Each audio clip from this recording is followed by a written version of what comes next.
ГСП онлайн. Городские новости сейчас.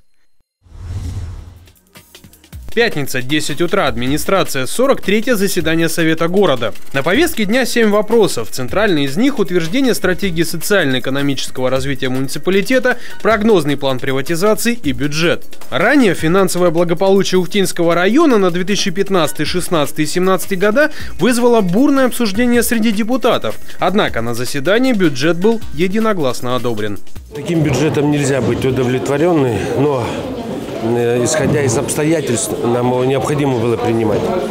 Поэтому нужно здесь решать очень многие вопросы, чтобы поднимать доходную часть бюджета. И мы будем дальше решать это. Вместе с бюджетом народные избранники одобрили все вопросы, кроме одного. Нарекание вызвала схема одномандатных избирательных округов для выборов депутатов Совета. Выяснилось, что в документах территориальной избирательной комиссии есть неточности. Проект отправлен на доработку. Очередная сессия Горсовета намечена на 19 февраля. Но еще до Нового года им предстоит внеочередная встреча для уточнений по бюджету.